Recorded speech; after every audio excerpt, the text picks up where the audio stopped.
Jason Loomis, old friend. We were just catching up about how long we've known each other. It's been a minute. Let's not Super talk about how excited to old have we him. are. Decades ago. The math of that's horrifying.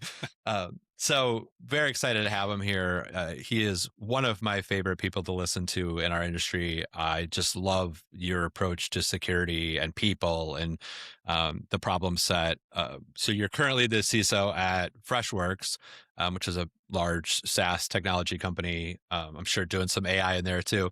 And then Who isn't? You're also very prolific. Everybody thinks we're a grocery. I get so many times. Oh, you're a grocery delivery service? Are you no. We're SaaS ITSM. The other one, which practically by now groceries are probably Ralph's has AI Ralph's now. So AI is. I would guess so. Yeah. There's so many of those companies are just tech companies now that happen to do groceries.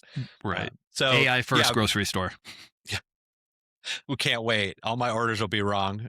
It'll predict what I want. It will never be right. And along with that is amazing source of content for our industry. I've seen you on a bunch of different podcasts. I know you've had a couple of your own.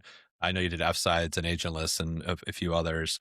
I actually saw you on one that was about design, and it was like, this is so cool. You're talking about like bringing design to graphic design, right? Yeah, graphic design. And I'm like, that's right up my alley. I love that stuff. That's like the world that I love. I come from design. My first jobs were in design, so I love it. So thank you for being here. So I was talking for a while, but I'm very excited to have you here. Great to be here. Thanks for having me on, Aaron.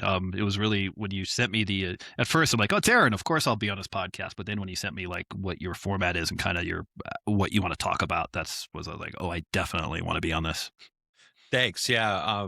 So to that end, right, we are in this set of launch episodes and trying to figure out, what we're going to talk about. The thing I'm most interested in and the thesis of this podcast is I want to talk about our industry.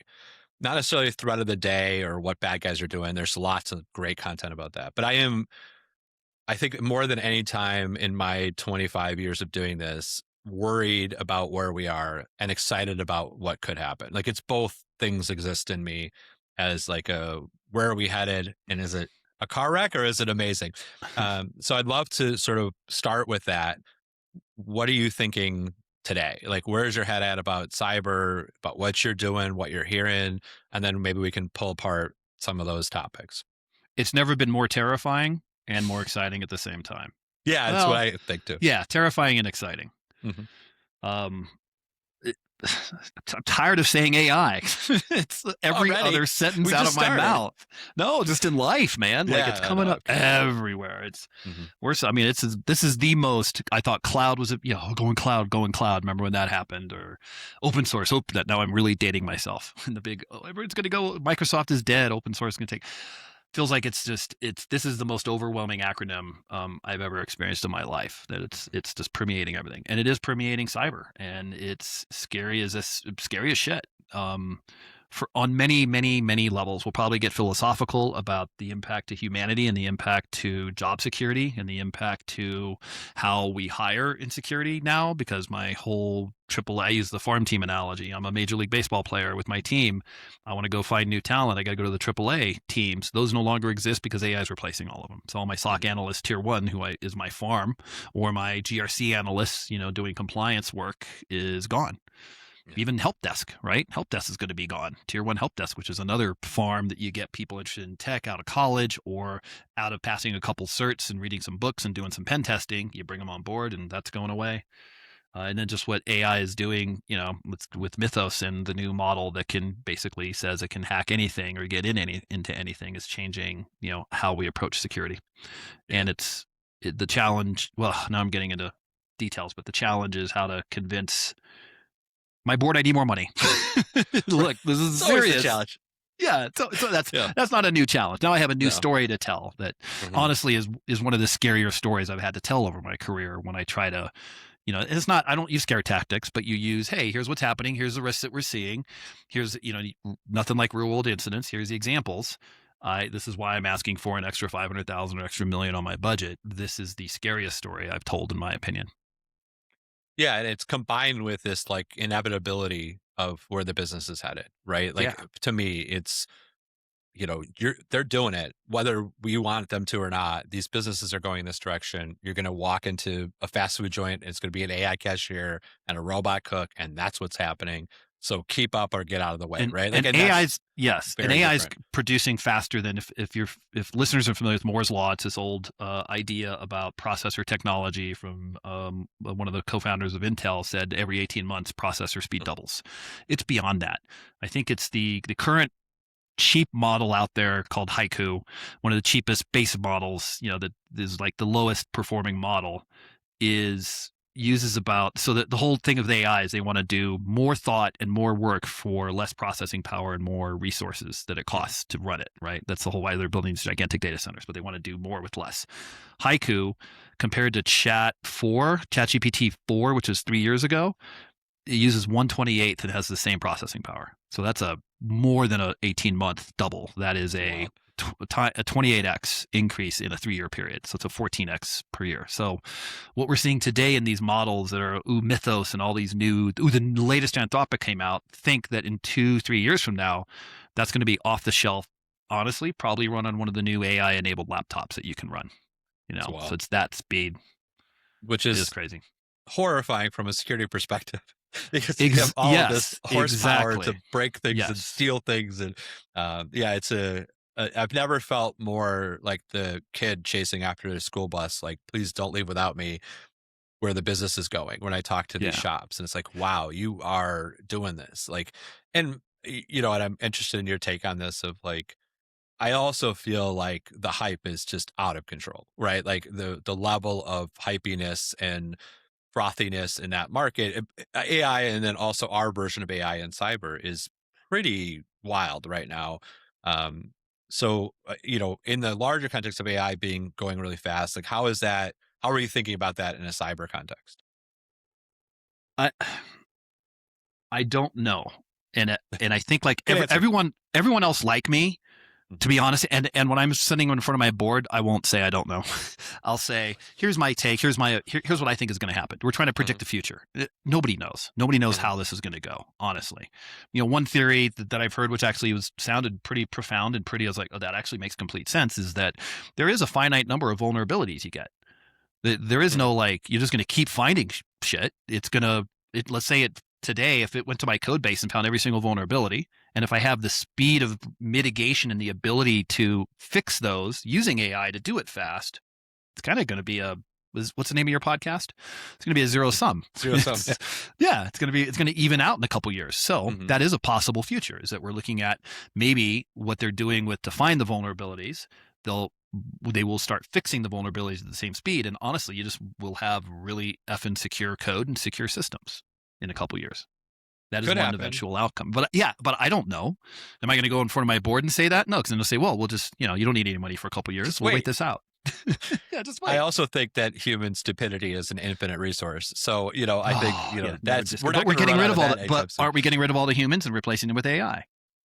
Yeah, but it's like it's created in our image, right? So it's going to do stupid things too. Right. It's only a smart. What was the other thing? Yeah, was it Mythos they had to retrain because it had science fiction novels as part of its training, and it was reading from that of what evil capabilities of AI were. So they had to take out all the science fiction. Yeah, that was a true story of one of their models they were working on, and it would do this weird stuff with AI, doing this evil take on it. And it's like they tried to figure out was a lineage for that, and they found out it was all these sci-fi novels about what AI is capable of on a bad side. So it's only as good. AI is only as good as what you put into it.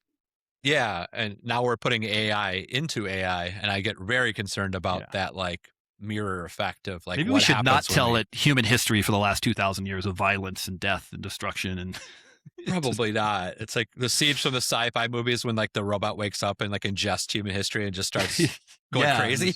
It's like they write that for a reason. Human race needs to die. Yeah, exactly. Like there's no end game other than Matrix, than total destruction, right? Yeah, I love those endings. So, but in cyber, right, in our world, we're making a lot of promises with AI, like that AI is going to solve the marketing teams are making a lot of promises with AI. Yeah, totally. Problems. We are producing an incredible amount of code, good or bad. We are as IT, we're just more prolific than we ever had. I would say there's less guardrails on it than there's ever been because it's moving so fast. Yeah. So you guys in your day job build software all day. Mhm. Uh, how are you dealing with like velocity? Like, because security teams aren't used to moving super fast. It takes 6 months to POC something, and they're on their fifth version of their CLI AI by then. Yeah, it's in my opinion, it's not security's fault. It's not security that can't move fast. Also, I want to talk the what you just talked about, like, okay, you've got secure code development and you're developing new applications. You need to ensure that they're secure. How to make them secure and how to make AI architecture and AI systems secure is the same controls that have been around for 20 plus years. This isn't new rocket science. The foundations are still there. It's what do you have access to? Access control. Make sure that you're not giving Aaron Mogg's agent admin access to everything on the planet. You give it Hmm. only what it needs, least privilege. These are common concepts, been around since security was invented. This idea of inventory, the first thing you get to be able to protect. These are like almost war fighting kind of principles, defense, these are go above and beyond cyber. So it's nothing new with what we need to do to secure this stuff. The velocity at which they're changing, the teams that are building it need to change how they build. And this is Right. another story that's not new. It's ad nauseum. If anybody in security knows the term shift left, right? Oh, we're shifting left. It's another overused marketing term. What the fuck does Yeah. that mean? That means that build secure shit so that you don't have to go fix it later on when it's out. Use the car manufacturing analogy. When your car is now sold and you got to do a recall, that's very expensive. Why don't Mhm. you fix it in the manufacturing process so it's doesn't have seatbelts at work versus broken seatbelts after?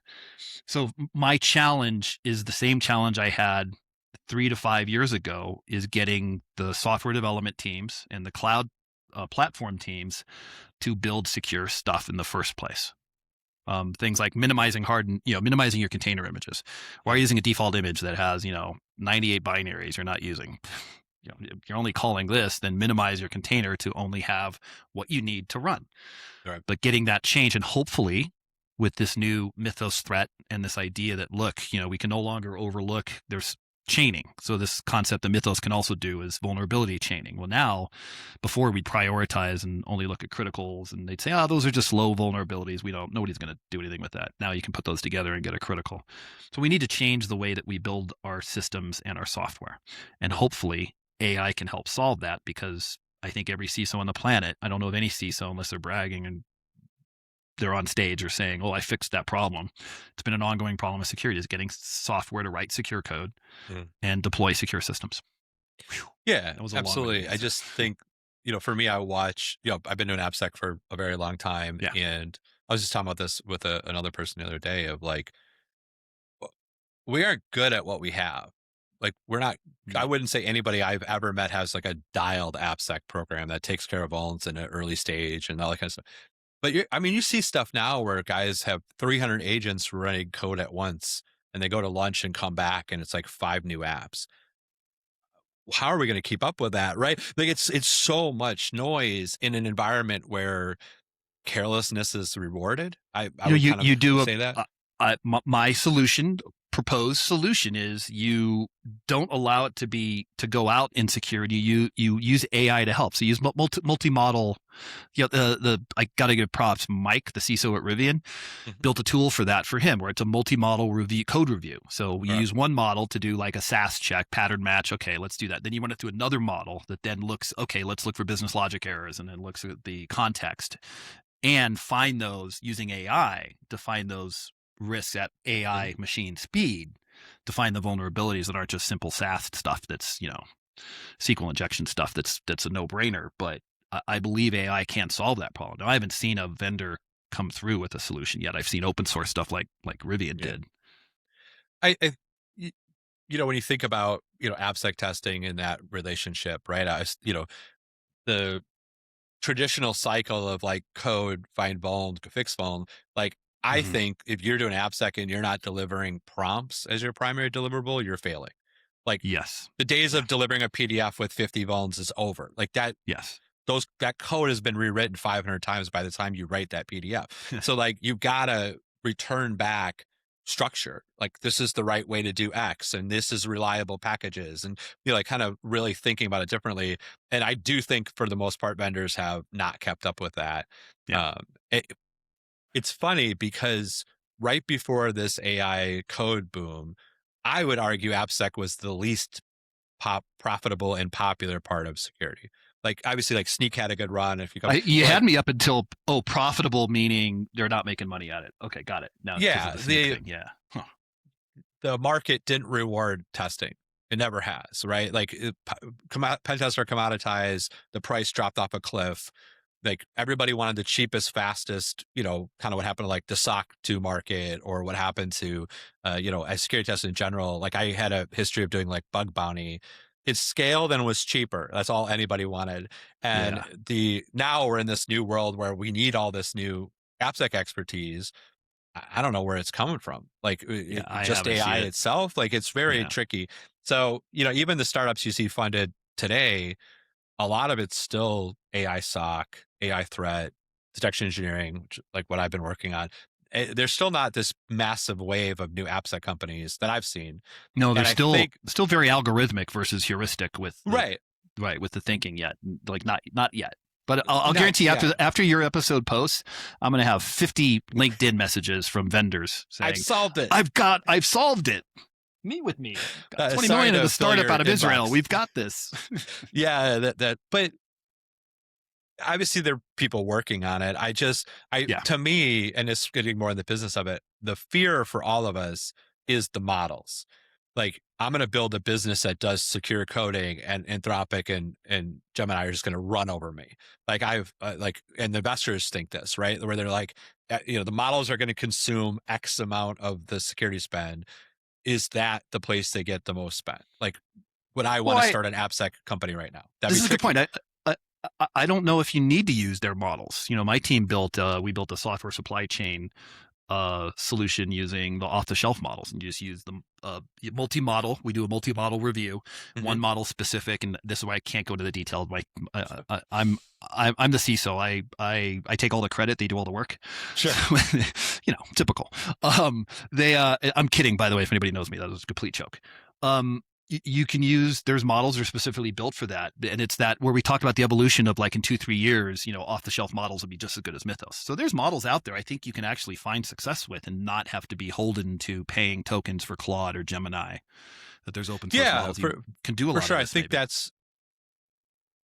to your point though. If you think about, I'm a app dev shop. I'm writing apps. I'm using Cloud Code.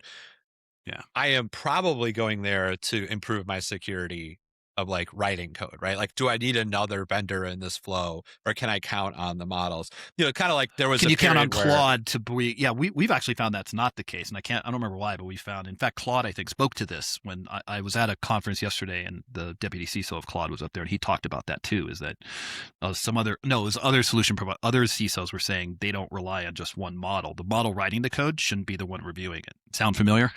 Separation of we duties. played that game for a long time. Yeah, but it's true in the model world. Is you Yeah. should have a separate model doing the code review for it, or multiple models doing the code review portion of not writing it. Yeah, it's an interesting case of like, is that scalable? It's like from a cost perspective of just burning Yeah, galactic amount of tokens on dev and then matching that with code review yeah. is, I mean, we're Which already struggling with spend. you fired all your AppSec 1 and AppSec 2 engineers because the company said, hey, we're replacing roles with AI, and now it's costing you $120,000 instead of $80,000 or $200,000. Yeah, it's we're seeing that across the board, right? In SOC, in app, in It's absolutely all of the ridiculous. things I'm that not a we fan. I'm not a fan of it. I'm a fan, but can I philosophize about the impact on please. humans of Yes. us? I love the IKEA story. I love the IKEA where they let 8,500 replaced with AI, but they found them new jobs and are actually making more money. That's what you do. You're telling me that if you're a billion-dollar company, you have talented AppSec engineers or SOC analysts, you can't do more and be more secure by, okay, great, AI replaced the boring shit work they had to do. Now they get to go build stuff or do something else that can be beneficial to the company or build a new product. So I've never been a fan of laying off for this idea of AI. Especially in a market where we've complained for 15 years about not having enough people, right? Yeah. Like I see this and I'm like, there's so many constraints on security. We're so understaffed compared to what we're supposed to do. And one thing changes and now we don't need people. I'm like, I Yeah. have a hard time believing that's the case. And obviously there's financial reasons and overhiring and all the other stuff that's been going on.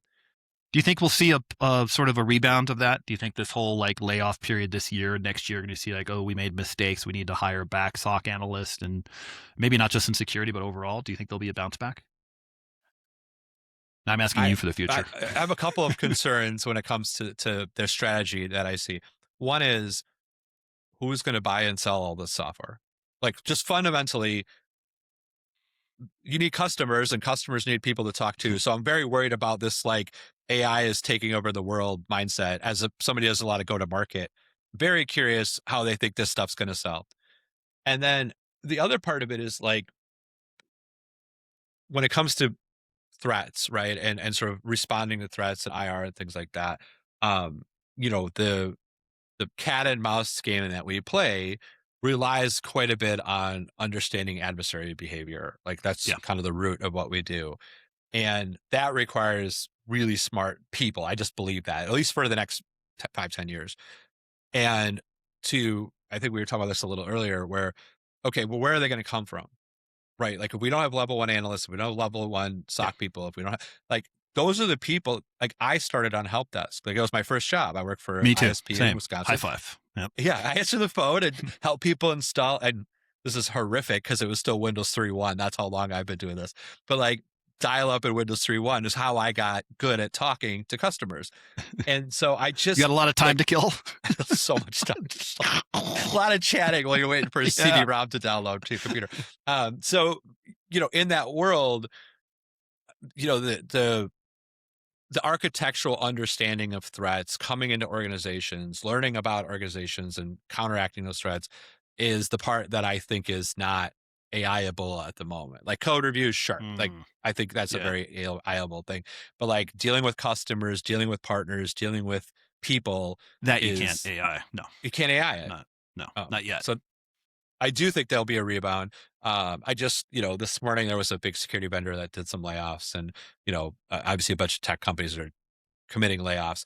I actually think it's an amazing time for companies to hire. Like, if you're a grocery store chain, or you're a retailer, like, it's never been a better time to find talent. Like, that people that wouldn't have worked for you 5 years ago from Google or Microsoft or whatever, like, go get them and up your game.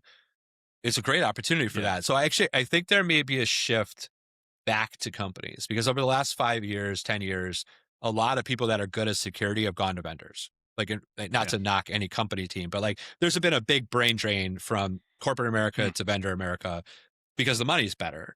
And as they do layoffs, I think there'll be a sense of, like, you know what, I do want to go do security at Bank of America or Target, because I can have a reliable growth path. I'm not at the whims of these insane tech gods. And so, like, I do think there might be a shift from vendor land to corporate land.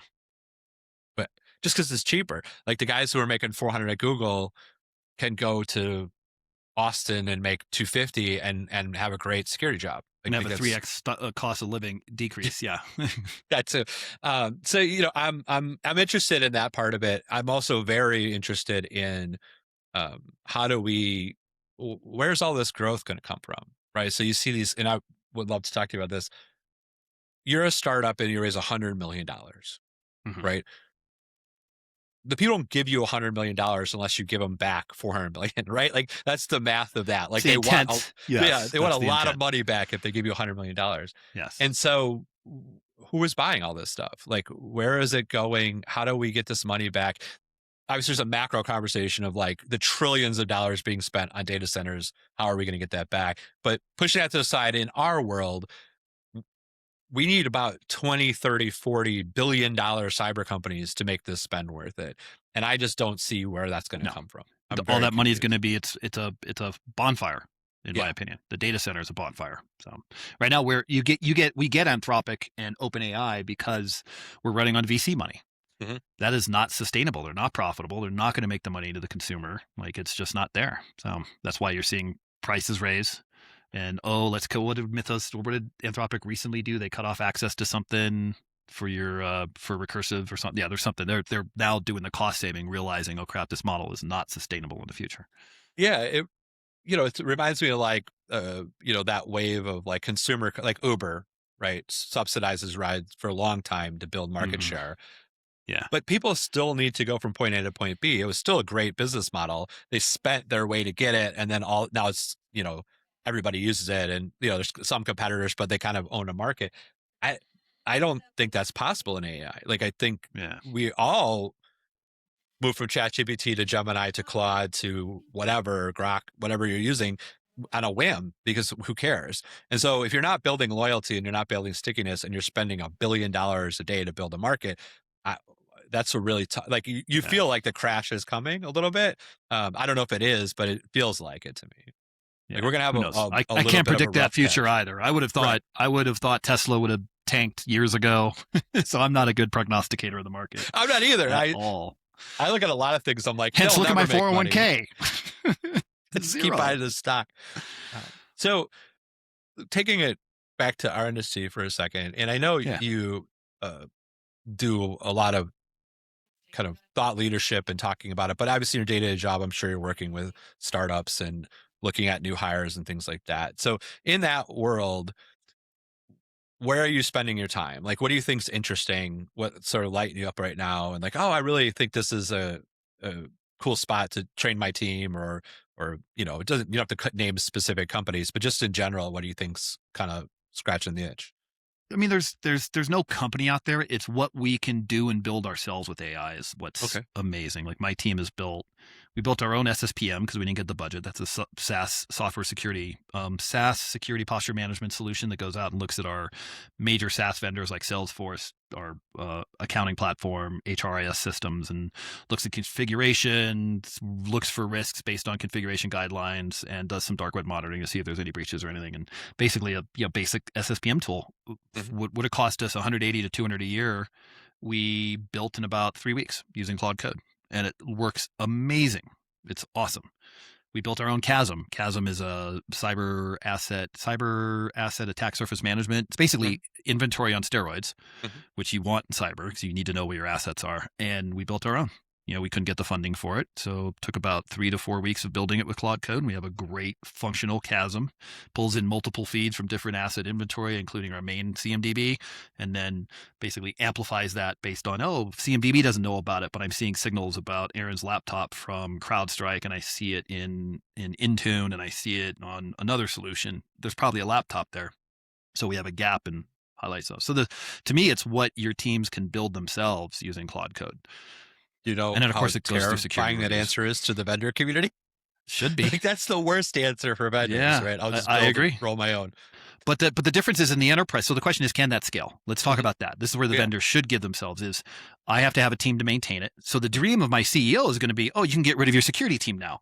Like, no, mother effers. No, you can't. I need that code needs to be updated. I need to connect it. There's going to be changes in the API. The normal maintenance and operation of maintaining a platform like that is what you're paying the vendor for. And then the security assurance. Luckily, I work in security. So maybe for security tooling, we do our own security reviews of our tools that we're building. We know security.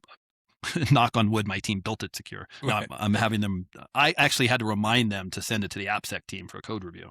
Like, that's a good idea. Like, how the fuck you work for me? How did you not know that? That's what I pay them for, right? Yeah, Jesus. Anyways, but non-security teams building their own solutions. That's where for the small, maybe very small, mid-sized business, sure, go build your own solution. But when you want to go get an enterprise account, they're going to ask you, show me your third-party risk management. We use this home-built SSPM tool that hasn't been updated in 2 years and multiple vulnerabilities. We just got breached.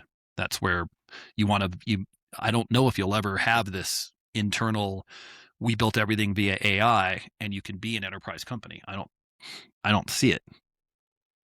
So just at if you're Chase Bank and you need a posture management thing, like they could build their own and support. They could build their own and support their own. Sure. Okay. They could. Now, do they want to invest in that when, the dollar for dollar of the scale that they're at? A small business be like, okay, do I want to spend 50 grand? I don't have the money. I can build my own for a lot less. But then when they grow and they're now going in enterprise and needing more feature, functionality, connectivity, interoperability, availability, that's where, I don't have that team anymore to do that. Do I go hire a team to support this app and build this app, or do I just pay a vendor to do it? Interesting. So I don't know about the death of SaaS. Yeah, I mean, death is predicted for all software that isn't AI at the moment. I don't know how true any of Yeah. that is. Th- So that's interesting. Is like you think about going up the maturity curve, and if you're Netflix, you have functionally almost unlimited resources to write what you want to write, and they don't buy much enterprise software, right? Yeah. They No, they build a lot, build. where They're Chase huge. buys a lot Yeah. because being a bank. Sure. That's not that different than the market today, right? Like today, those guys don't roll their own either. On traditional SaaS, they go buy, Salesforce. Like I'm sure Chase Bank Hmm. has Salesforce. And Oh so you yeah. go Yeah. like, do Everyone does. they have an appetite to build their own? I don't know. That's the great Hmm. question that we don't know in security yet is like, is there more power in writing your own EDR? Like, should Yeah. they be doing that? It's almost inverted. So that example I just gave was the inversion of what you said. You said if you're enterprise, you're building your own, and I was like, as a small startup, small SMB business, you would build your own, or you Right. might build your own. Huh. But if it's a resources game, right? If you're like, I can't, if you get too complicated, you need support and you need security and all these sorts of things. Like they have the resources, right? Like, so if you're, Netflix, like you have a multi-year deal with an AI provider, you have all this money, like, do you need some startup to help you solve a problem? Are more companies going to look like Netflix, or are more companies going to look Yeah. like Oh. Chase and Bank of America? And maybe AI enables them to have those resources. So you have multiple agents maintaining your AI architecture, your AI Right. systems, your Yeah. AI built AI based systems. And then what happens when Claude turns you off? Right. Well, They that's flip the the other. switch. Oh, it's a lot of power to give away. Yeah. So to flip over, because I know you're very passionate about the people side, and I am too. And I think at the end of the day, that's what it's about. Whether it's security or anything else, like if people aren't working together and going the same direction, you know, uh, none of it works. Like this is just dumb, and it's just you're putting dirt on the grave. There's a lot of fear in AI right now. Like there's a lot Yeah. of regular people. Like you see the stuff like the colleges where the kids are booing the tech gods talking about AI. Yeah. And there's like a sentiment of like fear, uncertainty, like all those things. You go to your team, right, as a CISO, and you're like, hey, let's build our own tool with AI. That's awesome and empowering, but there's like a small twist from there to like build your replacement, right? Like Yeah. train, like Yes. meta style. Yeah. Like I'm going to watch you for a year and then replace you.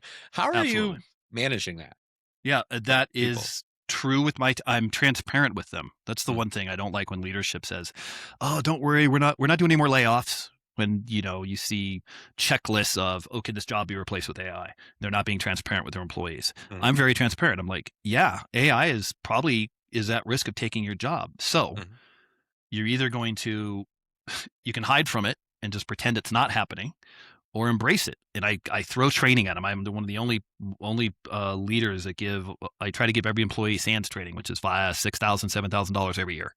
yeah. So I'm investing in them. I'm like, look, if you stay with me, you're going to get training, you're going to become better. Go be the one building the AI tool. Hmm. And so that your next job, you can go in and go, oh yeah, I built a Chasm, I built SaaS, I did this with AI, I built an agentic platform. So I'm a one-man shop. That'll give you, my team, the advantage in the next role. So you either got to embrace it and go with the wave, or you're going to get left behind. You won't be able to get a job. Your job will be replaced. And when you're trying to get another job, they're going to hire the guy that has the AI experience and can go do the same thing that replaced your job at the new job, and move up and learn as fast as you can, because it's coming for those low end jobs. Eventually it may move up. IC1s, individual contributor one, the entry level. Second level will probably come for the next year or two. You might even see some management roles coming for. So the other thing is learn as much as you can, become as smart as you can, and move up as fast as you can, into management and leadership roles where you're the one Yeah. running the show. That's my recommendation for my team. And I, as the leader, am fully supportive of what you need to get there. I'll offer you the training. I'll give you the time off. I'd never say, I'll throw as many books as you want. You want to go buy 10 books? Here's 10 books. Right. Done on the company dime. Absolutely. That's how I brace my team for the future. Embrace the And then I tell them, chaos. and I tell her, whatever you do, don't let your kids get into computer science. That's Unless it's a so PhD. Unless it's a PhD. You can do crazy. research. It's opposite of what we've been saying for 20 years. Years, yeah. Of like, Yeah. do STEM, girls do STEM, like everybody get on the boat. We're going somewhere. And now it's like this insane, like, don't come this way. There's nothing but despair here. Yeah. I crazy, right? Yeah. that scares me. Like as a technologist, like who's going to be left in 10 years to run all this stuff? If that's the message now we're sending. There's a lot of people that don't listen to your podcast, so they will still be getting into computer science. Okay. Yeah. Small percentage of the population not listening. But since COVID, right, where you say like during COVID, it was peak to get a job with a fast growing tech company. The job market exploded. So much money floated to, what ended up being sort of the last round of SaaS companies. And this was the dream. Tell your kids to learn how to code. Yeah. And now you have the CEO of NVIDIA sitting there saying, don't bother. What are we doing? Like, how is anybody who's 19 supposed to navigate this? And also, it's not necessarily true because it's very hypey, right? To be like, AI is coming for all of us. I have to say, and it sounds like you're pretty enlightened on AI, but I have never seen the vendor world so far ahead and disconnected from reality. Like we've always been a little bit hypey in security and IT, but like a lot of regular companies, like I was talking to a company the other day, some buddies of mine, they're like, we block .ai sites. I'm like, that exists. This is a multinational corporation that is like, we don't know what we're doing with the AI yet. Like, we can't even go to those sites. We have to go to our AI council and get it approved. Like, I heard that in reality, like in the last week. So then you get these guys that are like, AI is taking over the world. And I kind of go, is it? Because we're sitting on 30 years of tech debt and mainframes and other crap that makes the world run. So like, I don't know that it's going away as fast as I'm sure OpenAI would love it to. I'm sure in your shop, you just got a lot of legacy stuff, right? So like, I don't know if it's as violent as people are making. Well, we have legacy. Yeah. So anecdotally for our situation, we have legacy stacks, sure. But that's the power of the AI development is it can solve that problem of refactoring your code to work in the new environment a lot faster and for a lot cheaper than a gaggle of engineers would have cost to do the heavy lifting. So you see AI like refactoring COBOL mainframe apps at the banks? Absolutely. There's a good use case for it because no one wants to invest the money, or you can't find the engineers that still know it, which they're probably still making a shit ton. But I'm sure Zuckerberg has got a keyboard monitor on them to train the COBOL. The COBOL Fortran guys are out there training models. I've actually never asked an AI model about Fortran. I wonder if it even knows how to do that. That's interesting. So you think it's coming pretty quick then? Like, you think the waves? The speed thing, I don't know. Okay. Maybe if I had to throw a dart at a calendar, 18 months, maybe 2 years. I mean, here's what we are seeing. And this is all my counterparts, not all, but all my counterparts are, they're the same thing, is we're seeing a reduction in the number of developers needed. And we're seeing it at Freshworks. We're seeing it at every other company. Like, oh, we don't need as many developers. So it is the beginning of that wave, in my opinion, is starting now. And it is real. There are less developers needed today to code because 50 or 60% of our code is written by AI today. Wow. 2 years ago it was human. And that's not unique. It's not like Freshworks, wow, what are you doing? That's normal, computer software development today. It's all prompting. It's cursor. It's crazy. So reframe it for a second. So let's say for a second, you're on the other side of the table and you are doing cybersecurity as a vendor, or you want to create a company. Like, where would you focus? Like, what do you think's going to be real in the next AppSec problem? Years? AppSec? Yes. Develop a good AppSec scanner that is not just pattern, but combines pattern and heuristic, SCA, and understands context of the entire code base and how the interaction of the services to the code base. So that would be the solution. What about the threat side of the world? Like the stopping bad guys, malware, whatever, like non-app issues, like just regular, I would say sort of like, user behavior kind of stuff, like clicking on bad links and things like that. What are you seeing, or what do you think is going to be cool there? How do you mean? You mean from a defensive posture for the clicks, or other than make better code? Because that is certainly a portion of security, and the vulnerabilities always matter, but also phishing matters. Also, all these other things matter. Like when it comes to malware delivery or whatever it may be. Like, are you thinking about AI in those spots too? Or no, like, I don't really. It's funny is I get so many CISOs that are like, phishing is this primary thing, and I know it's the number. No longer the Verizon data breach report now had application attacks as number one, but for years it was always phishing. I don't stay awake from phishing. I don't get it. I don't know what the big look. I've got so many compensating controls. I've got EDR. I've got good CASB. I've got really strong MFA for all my shit. Like, I'm not staying awake at night because somebody clicked on a fish that doesn't get any further than a click. I got somebody got one of our, got the password. So what? That happens all the time. Right. Oh, the idiot thought it was a login prompt, entered their password, but that's why we have strong MFA. Great. Reset the password. We're done.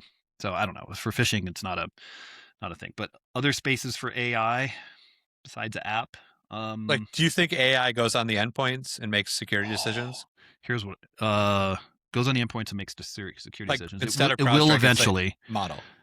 It will eventually. I haven't seen it yet. Yeah, because CrowdStrike at the end of the day is a big pattern match, right? Right. Yeah, versus contextual or pattern matching and doing if then statements for 10 of them to string together the attack path of, here's a large pattern of what the activity was. Oh, absolutely. I think that's a good use case. It's a really good use case. Yeah, because it's funny because I spent the last couple of years working a lot with detection engineers, right? And detection engineering is sort of the art of catching what vendors miss, right? And really building out defensive alerting that CrowdStrike would miss or somebody else would miss. Not to pick on CrowdStrike, we all miss things. And that has sort of been overtaken by AI, right? It's like these decisioning models where alert comes into an AI decision tree and sort of should this matter? And it's very immature and I wouldn't say quite ready for prime time yet. But have you looked at those solution sets? And I haven't seen no solution has come across my plate or been introduced to me that does that yet. Interesting. Okay. Again, I'm not trying to blow up your LinkedIn. No, but I think you're going to get so much heat from this. I know, God, my LinkedIn is going to blow up. Crazy. Just out of curiosity, because you've said that, and it's funny as somebody who does a lot of messaging. It's like it's so hard. Attention is the hardest thing right now because everybody is noisy as hell and sort of spending tens of millions of dollars on outbound that doesn't work. So, how do you kind of said nothing's crossed your desk that impressed you. How do things cross your desk? Are you just always looking? Are you hearing from other people? How does that look? I mean, let's use a fun analogy. It's like dating, right? Sure, there's the dating apps, which are the conferences, the meetups, the speed dating analogy. There's these standard ways, dating sites of, like LinkedIn dating site. There's that, but where do you really meet people? Word of mouth. Hey, you should check out this person. Let me introduce you to. Yeah. Right. Kind of that's where sometimes you get the long relationships. And maybe once in a while you'll be drunk and meet someone at a party at a conference. Fall in love. Yeah, fall in love. You have a good half-hour conversation. Yeah, POC, and then you oh my God, that is not who I thought I was meeting. Ugh, this is terrible. Vendors. Second, third date, when you actually meet with them, you're like, oh, this is not, what you sold me is not true. So unfortunately, there's no magic answer for salespeople. Yeah, we should do a podcast about the light of day event, post conference where you see him again. You're like, what was I thinking? Telling him I want to hear about this. This is such a bad idea. I've done that a lot.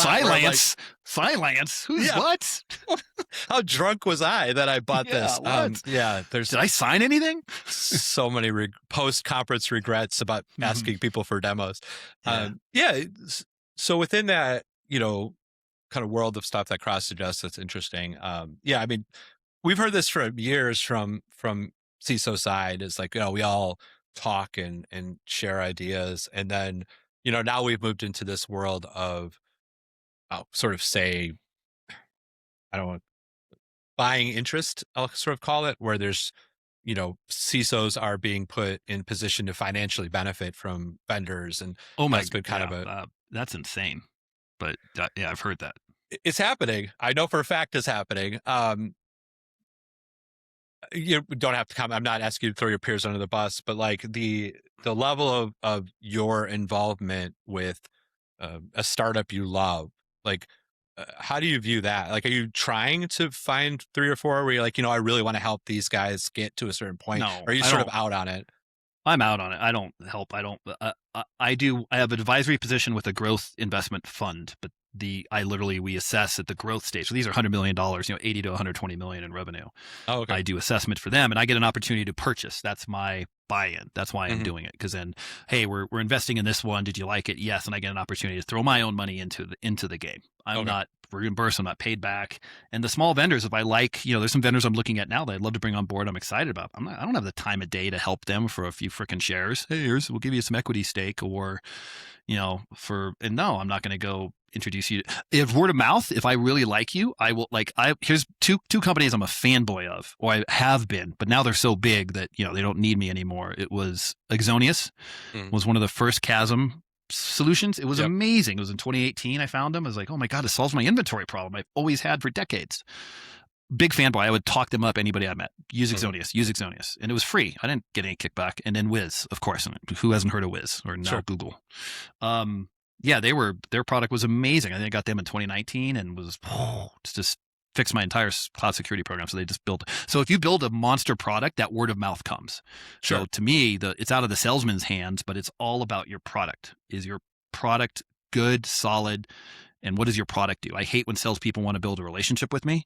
I'm not here to go get drinks for you. I'm not going to go fucking do dinner. I want a technical demo with your engineer, not you, on the call, and walk me through how it works. How does it, I want to dig deep. How does it connect? What does it do? What does it doesn't do? Yeah. So that to me is the story that makes companies successful.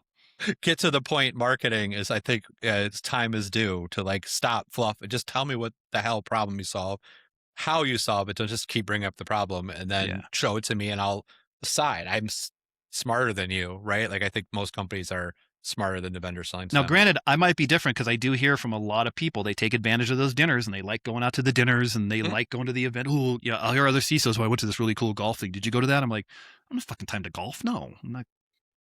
I don't do any of those events. You have to make the time to take care of yourself, But there's tons of so it's for salespeople. I think it's you got for the vendors. They have to adapt and be open to all different types of CISOs. So they got to be able to know when to pitch to me.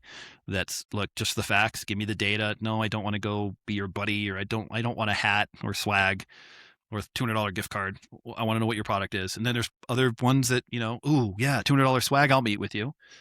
Or you've got I get to go race Porsches. Sure. Yeah, that's a very popular one, race cars. But I also think the era of CISO sales, if you will, is sort of past, in the sense I think a lot of the really good CISOs really listen to their teams, at a deep level. What are you guys hearing? Yeah. If your top people bring you ideas and go hey, look at this. That's a million times more weight than they should be absolutely stop. That is a great point. Is this thing on? Yeah. Salespeople, stop selling me. Sell my team. Yeah, they'll sell me, and I'm in. Just blow them away with value. Blow them away with get help. My chief security architect. Get my head of SOC. Get my head of GRC. Go to them. Yeah, and then they'll say, "Hey, I want to use this tool." All right, great. Yeah, support the communities they're in. Pay for their dinners, which they never get the Ruth Chris dinner, but they deserve it, right? Yeah, I don't need it. Yeah, you don't. You're fine. So, when it comes to hiring, then I'm just curious because you're talking about your team. How much are you prioritizing that these days? Because you're talking about earlier about missing out on those level 1 or early stage people, but I also know you really believe in people. So how are you finding those two things existing? How do you mean? You mean are you still hiring juniors and trying to find at least 1 or 2 a year to hire to grow, or are you out of that business altogether? What is that? That's a really good question. Currently today, I don't have any entry level positions, but absolutely, I still have them on my working for me. So if I were to have to backfill today, yes, I do. There's less of them. I've reduced the number of IC1s in a couple of my teams through automation and AI. Yeah. Yeah. But eventually in the next year or two, tough to say, but I don't think I'd be able to hire an IC1 just because I don't have the position anymore, because my AI SOC is now doing all my tier 1 analyst work. So I need a second tier to manage the AI solution and to do the, tier 2. Yeah. Because you were using the analogy of baseball, right? You come up through the minors. I don't care how good you are. Almost all players play through the minors, right? A couple guys don't, but for the most part, everybody does, because it takes a while to learn how to be a pro. It just does. Yeah. Like to just jump straight to the majors, unless you're Otani and you did it in Japan or something. It's so hard, right? Yeah. I'm terrified of what happens when we don't have the minor leagues. Like, what do we do? Like, where do these people come from? Yeah, I think it's out of our control. I think it's a long tail problem that we're going to see. It's not going to happen tomorrow. It's not going to happen next year for me. My recruiting will still say, we can find the talent. They're out there. We'll find you a sock too. We'll get it. But it's going to be this slow decline over time, over the next few years, that, hey, recruiting is going to come back to me and go, we can't find anybody. There's nobody out there. That's what I think is going to have to happen. I don't think there's something proactively I can do to change that. Interesting. Okay. Yeah, it's we still see it in the managed service providers because they still scale with human capital, right? So you could still get junior jobs. There's probably more available but like, even if you look at the big consulting companies, they don't do what they used to do, where they'd have these big incoming classes of a bunch of kids from colleges. Look at Accenture's layoff. Jesus. I know. No, that's changing fast. So my first vendor security job was Accenture in the year 2000. And it was very interesting. We were hiring entry-level position, AI security. Yeah. So do you understand how to secure agentic, MCP, LLM, AI security? Do you know how to secure AI in the enterprise? That is still an entry-level position today. Learn that. For. Yeah. Yeah. It's great advice. Awesome. So kind of to think, I know you kind of mentioned not procrastinating or predicting the future too many times during this, but it's short term. Let's talk about from now until mid-year next year. How are you feeling about our industry? Like, what do you think we should work on? I guess, is anything pissing you off that we should fix? Like, get on the soapbox, man. Like, tell me what we need to do better. I'm fascinated because I know you listen to a lot of things and talk to a lot of people, and you just went to a conference and heard from the CISO of Anthropic, like all these things. And it's like, I don't particularly think we're in a great space. Like, and I know you're talking about building your own stuff, but like, you're still part of this ecosystem of cyber. Like, what do you think we need to do? This isn't specific to the time, but I really want to bitch and moan about this. Let's do it.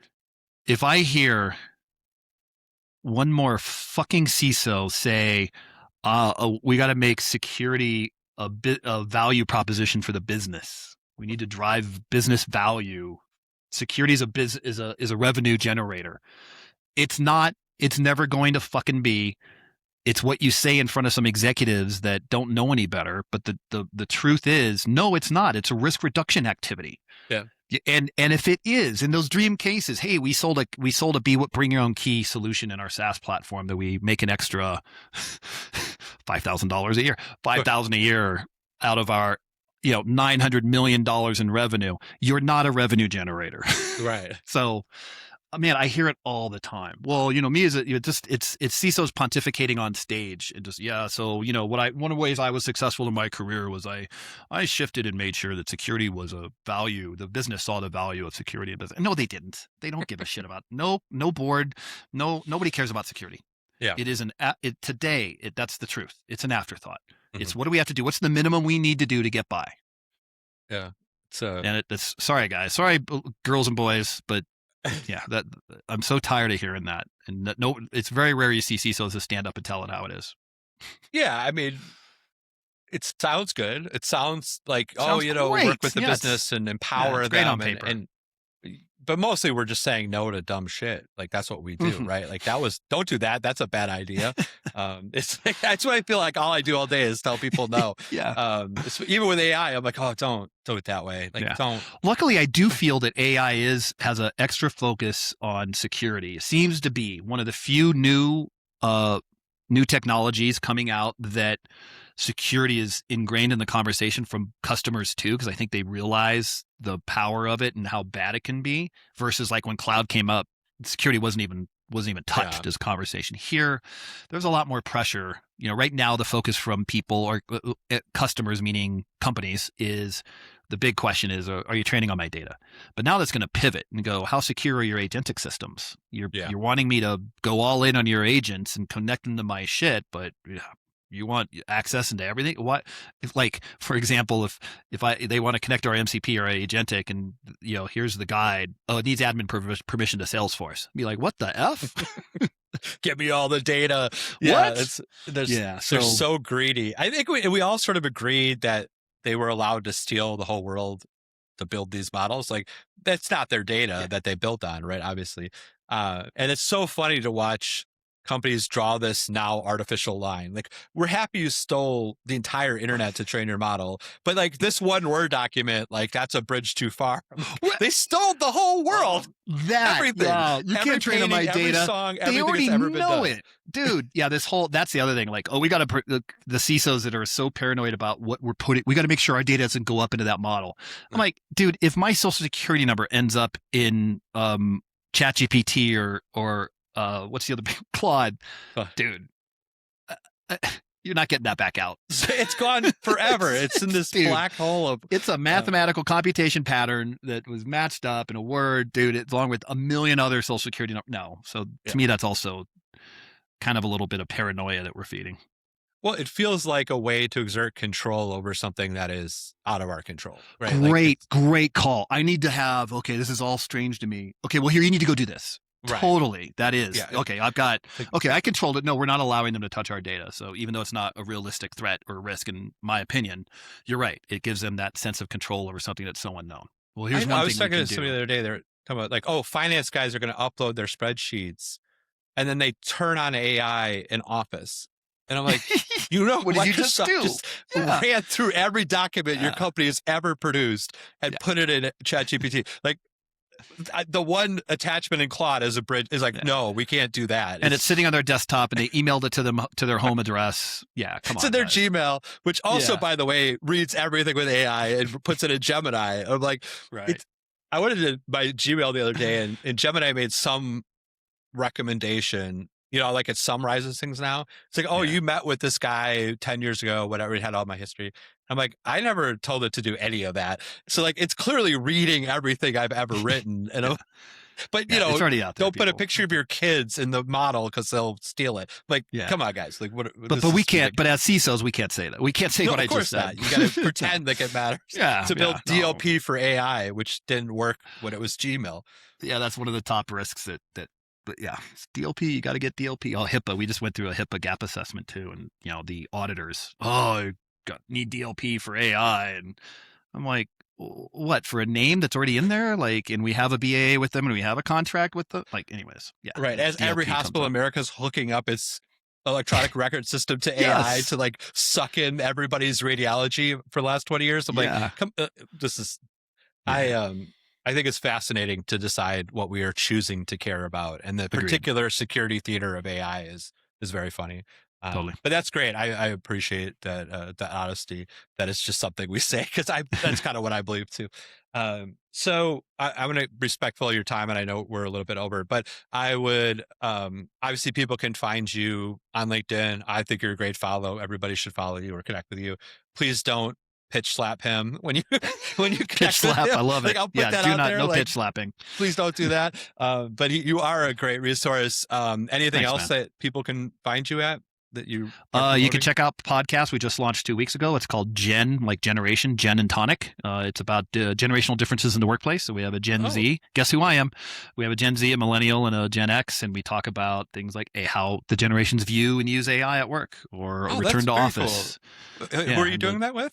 I'm doing that with two co-hosts, Elizabeth and Sarah. Yeah, amazing. Sarah's in cyber. YouTube, Apple, Spotify. YouTube, Apple, Spotify. You can find the link. It's Gen and Tonic. You can just search any of those and you'll find it. We did our first episode. Gen, space generation, Gen, and then and Tonic. Yeah. Oh, awesome. Well, I will subscribe to that one too. I think you're a very important voice in security, and thanks, I know man. you've done a lot about inclusion and a bunch of other things that really matter to you and to me. So I can't tell you how grateful I am for you taking the time with us. Awesome. Thanks so much for being here. Thanks for having me on, Darren. Appreciate it. Right. Thanks. Bye.